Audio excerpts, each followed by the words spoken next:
আকাশবাণী গুৱাহাটীৰ FM মহাবাহু মোৰ সংগীত যাত্ৰা।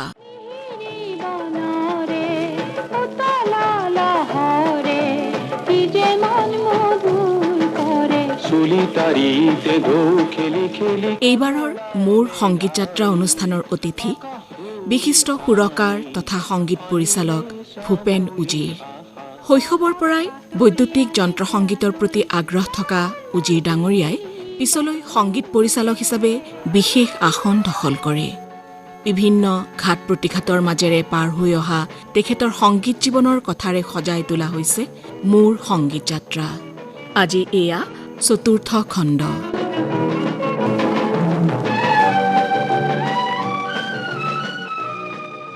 ভূপেন নমস্কাৰ। নমস্কাৰ। আমি ইতিমধ্যে যিকেইটা খণ্ড প্ৰচাৰ কৰিলোঁ, হয়, এই খণ্ডকেইটাত শ্ৰোতাই আমাক অদ্ভুতপূৰ্ব সঁহাৰি জনাইছে। টেলিফোন যোগেই হওক বা ব্যক্তিগতভাৱে লগ পাওঁতে আপোনাৰ লগতো নিশ্চয় যথেষ্ট কথা বতৰা হৈছে। কাৰণ আপোনালোকৰ এই সংগীত যাত্ৰাটো যথেষ্ট সংগ্ৰামপূৰ্ণ আছিল। আজিৰ যিটো নাম যশ আছে সেইখিনি পাবৰ কাৰণে যথেষ্ট সংগ্ৰাম কৰিব লগা হৈছে। এইখিনিৰ মাজতে আপোনাক আৰু কেইটামান অন্য পৰিচয় আছে। আমি সুৰকাৰ সংগীত পৰিচালক কৈ আছোঁ, কিন্তু আপোনাক এজন শব্দযন্ত্ৰী হিচাপেও জানে। আৰু এই বিদ্যাটোলৈ কেনেকৈ আহিলে, এইখিনি কথাৰে আজি কথা বতৰা আৰম্ভ কৰিব বিচাৰিছোঁ। আচলতে মই তাৰ প্ৰয়োজনীয়তাটো প্ৰথম অনুভৱ কৰিলোঁ যেতিয়া মই প্ৰথম কলিকতাত গৈ দেৱী ছবিৰ ৰেকৰ্ডিং কৰিলোঁ। তাত মই প্ৰথম অসুবিধাটো পালোঁ যে মই ৰেকৰ্ডিষ্টজনৰ লগত কমিউনিকেট কৰিব পৰা নাই। কাৰণটো হৈছে মই টেকনিকেলি নাজানো। মানে কথাটো এনেকুৱা, ধৰক মই ভাবিছোঁ যে গীটাৰৰ চাউণ্ডটো এনেকুৱা হ'ব লাগে, কিন্তু মই বুজাওঁ কেনেকৈ, সেইটো মই মনতেহে ভাবিছোঁ। এতিয়া শব্দটোতো মই বুজাব নোৱাৰোঁ। যদি মই টেকনিকেলি জানো তেতিয়াহ'লে তেওঁক টেকনিকেলি বুজাব পাৰিম যে এইটো এনেকুৱা কৰক, এনেকুৱা কৰক। প্ৰথম সেইটো মোৰ অনুভৱ হ'ল যে তাৰমানে সংগীত পৰিচালনা কৰিবলৈ হ'লে টেকন'লজিটো জানিব লাগিব। কাৰণ যিহেতু আমাৰ পাৰফৰ্মেঞ্চটো ৰেকৰ্ডিঙত থাকে। এটা পাব্লিক পাৰফৰ্মেঞ্চ মঞ্চত হয়, সেইটো বেলেগ বস্তু। আৰু আমি যেতিয়া এটা ৰেকৰ্ডিঙত, সেইটো আমাৰ এটা পাৰফৰ্মেঞ্চ নহয় জানো? গতিকে সেই পাৰফৰ্মেঞ্চটো যিহেতু আমি কৰিবলগীয়া হয়, গতিকে টেকন'লজিটো জনাটো অতিকে প্ৰয়োজন এখন সুদক্ষ সংগীত পৰিচালক হ'বৰ কাৰণে। তেনেকৈ মনতে ভাবি মই ঘূৰি আহিলোঁ। অহাৰ পিছত খুদুৱনিটো মনত লাগি থাকিলে যে এইটো কেনেকৈ শিকা যায়।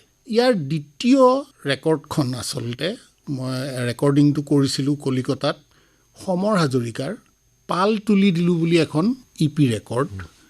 এইটো ৰেকৰ্ডিং কৰিছিলোঁ উষা উত্থুপৰ ষ্টুডিঅ'ত। এইটো মোৰ প্ৰথম উষা উত্থুপৰ ষ্টুডিঅ'ৰ ৰেকৰ্ডিং আছিলে। আৰু সেই সময়ত উষা উত্থুপৰ ষ্টুডিঅ'ত ৰেকৰ্ডিষ্ট হিচাপে আছিলে তেখেতৰ লগত বেছ গীটাৰ বজাই এমিল আইজাকছ, তেওঁ আছিলে ৰেকৰ্ডিষ্ট। তো এই ৰেকৰ্ডিংটো কৰাৰ পিছত এমিলৰ লগত মোৰ খুব এটা বন্ধুত্ব গঢ়ি উঠিলে, সম্পৰ্কটো আছে। আৰু তেতিয়া এমিলক মই গোটেই কথাটো ক'লোঁ যে এই অসুবিধাটো মই ফিল কৰি আছোঁ। ইভিন আজিৰ ৰেকৰ্ডিঙত মই তোমাকতো একো ক'ব পৰা নাই, মই ফুল্লি ডিপেণ্ডেণ্ট অন ইউ, তুমি যি কৰা সেইটোৱে শুদ্ধ। তাৰমানে তেতিয়া সি ক'লে তই যদি এজন ভাল সংগীত পৰিচালক হ'বলৈ হ'লে এইটো জানিব লাগিব। তেতিয়া মই ক'লোঁ তেতিয়াহ'লে তুমিয়ে মোক শিকোৱা। আৰু তেতিয়াৰ পৰা মই কলিকতাত যিমান ৰেকৰ্ডিং কৰিছোঁ সকলোবিলাক ষ্টুডিঅ' ভাইব্ৰেশ্যন উষাদিৰ ষ্টুডিঅ'ত কৰিছোঁ। আৰু তাতেই এমিলেই মোৰ গুৰু, আৰু এমিলেই মোক এই গোটেই বিদ্যাটো শিকালে। কি লাভ হ'ল তাৰ পৰা এটা লাভ হ'ল, প্ৰথমতে এটা কথা, মই আজি এটা ষ্টুডিঅ' চলাই আছোঁ, 31 বছৰ হ'ল। ষ্টুডিঅ' খুলিবলৈ মই শিকা নাছিলোঁ, শিকিছিলোঁ সংগীত পৰিচালনাটো আৰু ভালকৈ কৰিব পৰা। তাৰপিছত মই মিক্সিঙত মোৰ মনোনিৱেশ কৰিব পৰা হ'লোঁ যে বেকগ্ৰাউণ্ড ষ্ট্ৰিংছটো কিমান লেভেল হ'ব লাগে, কোনখিনিত উঠিব লাগে, কোনখিনিত কমিব লাগে, এই গোটেই কথাবিলাক তেতিয়া মোৰ ফটফটীয়া হ'ল। আপুনি আগতে এটা কথা উল্লেখ কৰিছিলে যে আপোনাৰ মনটো সদায় বিজ্ঞান। হয়, সেই বিজ্ঞানৰ যিটো মানসিকতা, হয়, সেইটো ইয়াত কাম দিছে। কাৰণ মই আয়ত্ব কৰিবলৈ মোৰ বেছি সময় লগা নাই। যদিও কোনো বিভাগত গৈ বা কোনো কলেজত গৈ পেলাই শিকা নাই, কিন্তু লগত থাকি আপুনি সেই বিদ্যাটো সম্পূৰ্ণ। কাৰণ মই 90 চনলৈকে 89ত ষ্টুডিঅ' খুলিলেও 90 চনলৈকে মই কলিকতাত ৰেকৰ্ডিং কৰিছোঁ কণ্টিনিউৱাছ, ৰাইট ফ্ৰম 82। তাৰমানে 8 বছৰ মই কলিকতাত অকল ছবিয়ে নহয়, সেই সময়ত কেছেট হওক আমি কৰিবলৈ গৈছিলোঁ। আৰু এইখিনিতে আৰু এটা কথা ক'ব খুজিছোঁ, মই যিহেতু ভাইব্ৰেশ্যনৰ ৰেকৰ্ডিং প্ৰথম সমৰ হাজৰিকাৰ এইটো কথা আহিলে, আমি 83 চন আছিল, এইটো 83 চনৰ আৰম্ভণি, জানুৱাৰী আছিল বোধ কৰোঁ। তো সেই সময়ত যদিও কেছেট আৰম্ভ হৈছিলে, অলৰেডি মই উল্লেখ কৰিছোঁ যে কেছেট আৰম্ভ হৈছে, কিন্তু তথাপি আমি গ্ৰামোফোন ৰেকৰ্ড EP এখন কৰিবলৈ গৈছিলোঁ, কাৰণ অল ইণ্ডিয়া ৰেডিঅ'ই কেছেট নবজায়। সেইটো আছিল আমাৰ ধাৰণা। এতিয়া আমি ৰেকৰ্ডিংটো কৰাৰ পিছত ইপিখন কেনেকৈ উলিয়াম, মানে কেছেটত ওলোৱা গানবোৰো বজাব নোৱাৰিলেতো নাযায়। সেইকাৰণে মই কলিকতাত থাকোঁতেই সেই ৰেকৰ্ডিঙৰ পিছতে দমদমলৈ গৈ পেলাই HMVৰ লগত আলোচনা কৰিলোঁ আৰু তেওঁলোকে ক'লে যে মোৰ ৰেকৰ্ড বেনাৰ তেওঁলোকে গ্ৰামফোন ৰেকৰ্ডবিলাক বনাই দিব। মই এটা ৰেকৰ্ড কোম্পানী আৰম্ভ কৰিলোঁ, ভাইব্ৰেশ্যন ৰেকৰ্ডছ বুলি, আৰু সেই কোম্পানীটোতে এই সমৰ হাজৰিকাৰ ইপিখন প্ৰথম ৰিলিজ হৈছিলে আৰু পৰৱৰ্তী কালত এই বেনাৰটো অল ইণ্ডিয়া ৰেডিঅ' এপ্ৰুভ হৈছিল আৰু সেইখন ইপি অল ইণ্ডিয়া ৰেডিঅ'য়ে বজাইছিলে। গীতটো কোনে লিখিছিলে? তাত 4টা গীত আছিলে। এটা মোৰ আছিলে, পাল তুলি দিলোঁ মই বুলি, সেইটো আমিনুল হকে লিখা আছিলে, মোৰ সুৰ আছিলে। তাৰপিছত ভূপেন দাই এটা গান কৰি দিছিলে, প্ৰথম মৰমে যদি সহায় নাপায়, সেইটো ভূপেন দাৰ লিখা সুৰ আছিলে, যদিও সংগীত ব্যৱস্থাপনা মই কৰিছিলোঁ। এটা নন্দ বেনাৰ্জীৰ সুৰ আছিলে, আকাশৰ ৰংবোৰ, সেইটো হেমন্ত দত্ত লিখা আছিলে। আৰু এটা অভিযাত্ৰী বুলি গীত আছিলে, যিটো নিৰ্মল প্ৰভা বাইদেউ লিখা আৰু আমাৰ জয়ন্ত হাজৰিকাৰ ৰাণাদাৰ সুৰ আছিলে। এই 4টা গীতৰ এই ইপিখন আছে, প্ৰথম ইপি ৰেকৰ্ড মোৰ কোম্পানীৰ। তাৰপিছত আৰু বহুতো গ্ৰামফোন ৰেকৰ্ড মোৰ কোম্পানীৰ পৰা ওলাইছে। প্ৰথম মৰমে সেইটোতো খুব জনপ্ৰিয় গীত, সেইখন ইপিতে আছিলে, সেইটো 83। প্ৰথম মৰমে যদি সঁহাৰি নেপায়, ভাল পোৱা কিয় জানো মৰহি যায়। প্ৰথম মৰমে যদি সঁহাৰি নেপায়, ভাল পোৱা কিয় জানো মৰহি যায়। এখন হিয়া আৰু এখন হিয়াই মিলিলেহে মৰমে পূৰ্ণতা পায়। প্ৰথম মৰমে যদি সঁহাৰি নেপায়, ভাল পোৱা কিয় জানো মৰহি যায়। এখন হিয়া আৰু এখন হিয়াই মিলিলেহে মৰমে পূৰ্ণতা পায়।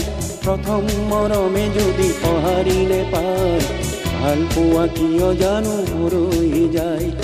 ভাল পোৱা কিয় জানো মৰহি যায়।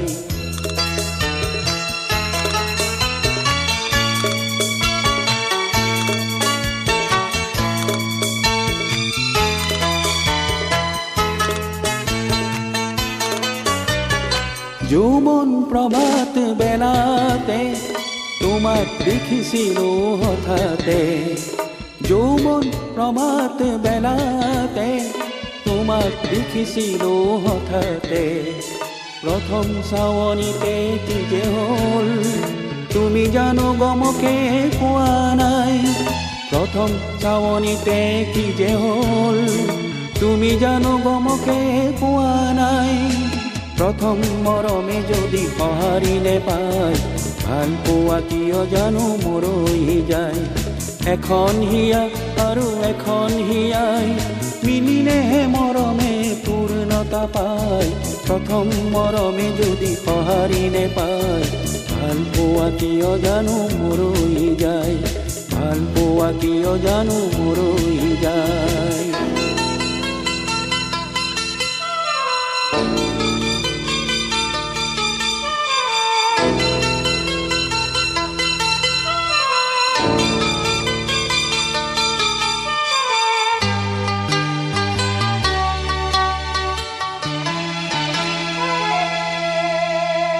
কৈশৱে গৈ গৈ সুৰ আহিল, কৈশোৰে গৈ যৌৱন আহিল। যৌৱনে আমনি নকৰা হ'লে, নেচালোহেঁতেন তোমাৰ ফালে। কৈশৱে গৈ গৈ সুৰ আহিল, কৈশোৰে গৈ যৌৱন আহিল। যৌৱনে আমনি নকৰা হ'লে, নেচালোহেঁতেন তোমাৰ ফালে। ই নহয় নহয় মাথো কামনা, তুমি মোৰ জীৱনৰ সাধনা। ই নহয় নহয় মাথো কামনা, তুমি মোৰ জীৱনৰ সাধনা। আজীৱন তুমি মই সুখী হ'ম, তুমি জানো বুজিকে পোৱা নাই।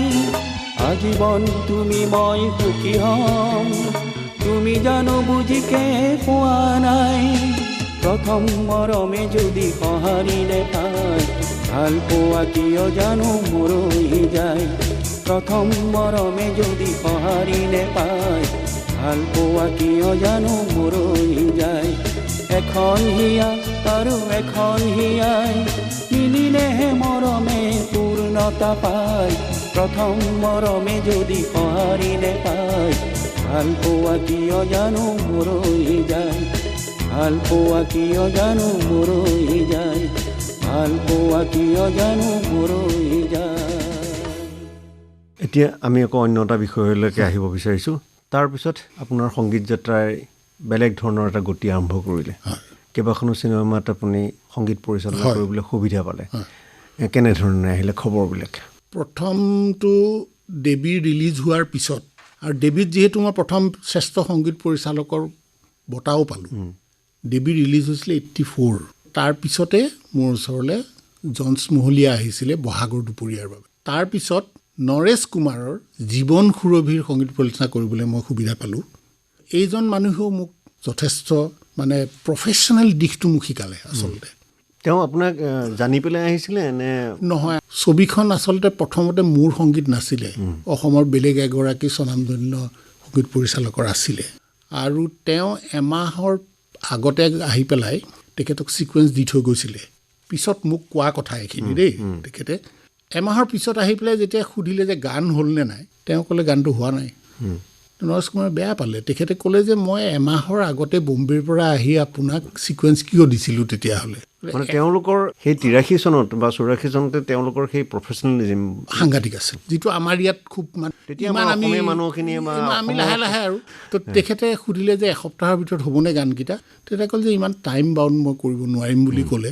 গতিকে তেখেতে তাতেই ৰিফিউজ কৰি থৈ গুচি আহিলে। তেখেতক আহি পেলাই সুধিলে যে আৰু কোন আছে। তেতিয়া তাত সকলোৱে ক'লে যে ভূপেন উজিৰ আছে। তেতিয়া কিন্তু আপুনি বৰ বিশেষ নাই এখনহে ছবি কৰিছোঁ মই, বহাগৰ দুপৰীয়া ৰেকৰ্ডিং হোৱা নাই তেতিয়াও। এইফালে সেই সময়টো মোৰ কাৰণে এনেকুৱা আছিলে যে সন্মুখত মোৰ সৰুজনী ভণ্টিৰ বিয়া, আৰু বহাগৰ দুপৰীয়া ৰেকৰ্ডিংটো মই ফিক্স কৰিছোঁ এনেকৈ যে ৰেকৰ্ডিং শেষ কৰি আহিম আৰু 3 দিন পিছত ভণ্টিৰ জোৰোণ। এইটো অৱস্থা মোৰ। সম্পূৰ্ণ বিয়াৰ দায়িত্ব মোৰ নিজৰে আছিলে।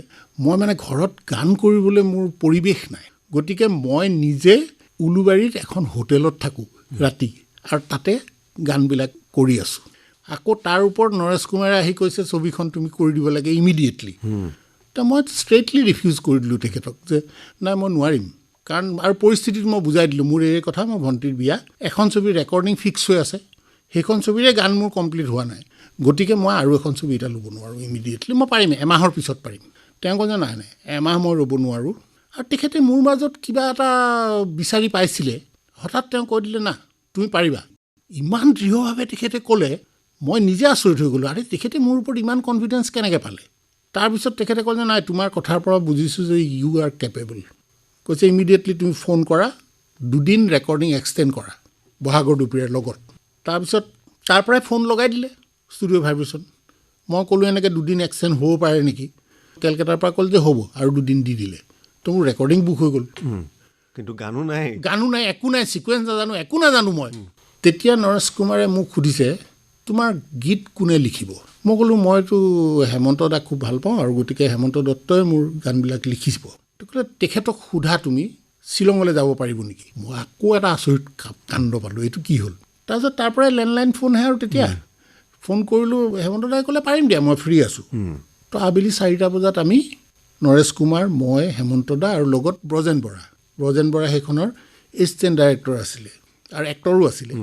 গতিকে আমি শ্বিলং গ'লোগৈ, আৰু পাইনউডত গৈ পেলাই আমাক এটা কটেজত হেমন্ত দাকে মোকে ভৰাই দিলে যে তোমালোকে গান কৰা, বেলেগ এটা কটেজত আমি দুজনে স্ক্ৰিপ্ট লিখিম। তাততো আৰু মানে খোৱা গানত বাদে বেলেগ কথা নাই। আল্টিমেটলি আমি 2 লাগি গ'লোঁ, হেমন্ত দা আৰু মই। আমাৰ 3 দিনত গোটেইকেইটা গান হৈ গ'ল ৰেডি। কেইটা গান আছিলে? 6টা গান আছিলে। আৰু সেইখিনি সময়ত আচলতে জীৱন সুৰভিয়ে এটা অসমীয়া চিনেমালৈ বেলেগ ধৰণৰ গতি আনিছিল। আমাৰ গান কমপ্লিট হৈ গ'ল। এইটো তেখেতৰ চিন্তাধাৰা, তেখেতৰ প্ৰফেশ্যনেলিজিম, যে মোক একাষৰীয়াকৈ লৈ গ'ল। আমাৰ ইয়াত কোনেও চিন্তা নকৰে যে মোক নি পেলাই হোটেল এখনত ভৰাই দিব। আগতীয়াকৈ ইমান খৰচ কৰাৰ কথাও নাভাবে। আনকি মই যে অলপ আগত ক'লোঁ যে মই নিজে হোটেলত আছিলোঁ, মই নিজৰ খৰচত আছিলোঁ মোৰ সুবিধাৰ কাৰণে, কিন্তু সেইটো মোক প্ৰডাকশ্যনে প্ৰভাইড কৰা নাছিলে। এই কথাবিলাক আমি তেখেতসকলৰ পৰা শিকিছিলোঁ। তাৰপিছত যেতিয়া গোটেই কথাটো নৰেশ কুমাৰে মোক ক'লে যে চোৱা তুমি না ক'বলৈ নিশিকিবা। আজি বম্বেত যদি এজন সংগীত পৰিচালক কওঁ যে মোৰ পৰহিলৈ ৰেকৰ্ডিং কৰি দিব লাগিব, তেওঁ না বুলি নকয়, তেওঁ কৰিব পাৰিম বুলি ক'ব। মানে সেই কথাটো যিটো প্ৰফেচনেলিজিম বা ব্যৱসায়িক মানসিকতা, সেইটো সেই কথাটো তেতিয়াই আপুনি প্ৰথম জীৱনত আৰম্ভ তেখেতৰ পৰা শিকিছিলোঁ। তেখেতে আপোনাৰ বয়সো যথেষ্ট কম। তেখেতে বুজাইছিলে যে এখন ছবিত গানবোৰৰ কি থাকে, ৰোমান্টিক ডুৱেট থাকে, দুখৰ গান এটা থাকে, প্ৰাৰ্থনা এটা থাকে, তেনেকুৱা কিছুমান কেটেগৰী আছে যিবিলাক সদায় থাকে। কৈছে তুমি মুখৰা কিছুমান বনাই থোৱা, মানুহৰ অকল মুখৰা মনত থাকে, অন্তৰা কাৰো মন নাথাকে। তুমি এজন সংগীত পৰিচালক হিচাপে মই যেতিয়া ক'ম তোমাক এটা যে মোক ৰোমান্টিক ডুৱেট লাগে, তুমি 10টা মুখৰা শুনাবা, সেইখিনি তুমি ৰেডি কৰি ৰাখিব লাগিব। তাৰ ভিতৰত মই এটা চইচ কৰিম যে আছে এইটো মোৰ ভাল লাগিল, অন্তৰাটো পিছত বনাবা তুমি। তাৰমানে সেইটো আগতীয়াকৈও কৰি থ'ব পাৰি। সেইটোৱে তেখেতে বুজাইছিল যে চবেই তেনেকৈ কৰে, কাৰণ ৰোমান্টিক ডুৱেট মানে সেইখন চিনেমাৰ কাৰণে লাগিব বা কোনোবা এখন নিৰ্দিষ্ট বোলছবিৰ কাৰণে লাগিব এনেকুৱা কথা নাই আৰু। এটা দুখৰ গান, ফিমেলৰ দুখৰ গান, সেইটোতো একেই চবৰে কাৰণে। এটা প্ৰাৰ্থনাটো চবৰে কাৰণে একে। গতিকে এইবিলাক গান আচলতে আগতে বনাই থ'ব পাৰি, সুৰবিলাক। তো এই কথাবিলাক তেখেতৰ পৰা শিকিছিলোঁ। মৰমে উপচা উমলা বাতৰে লগৰী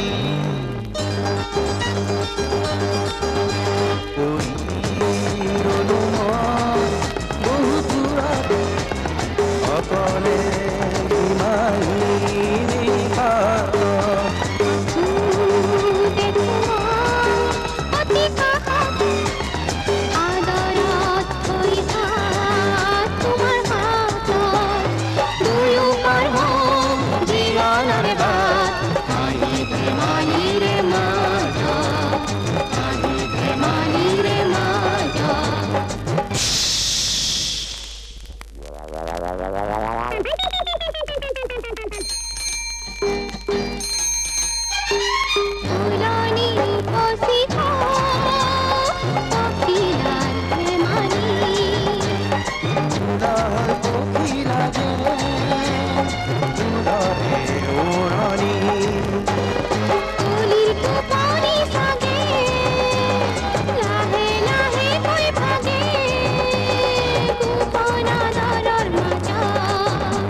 ইমান পৰে শ্ৰোতাসকলে মোৰ সংগীত যাত্ৰা অনুষ্ঠানত বিশিষ্ট সুৰকাৰ তথা সংগীত পৰিচালক ভূপেন উজিৰৰ সৈতে হোৱা কথা বতৰাৰ চতুৰ্থ খণ্ডটি শুনিলে।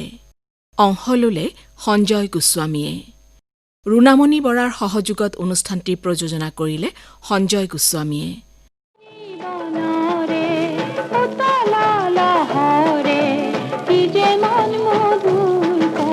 solitario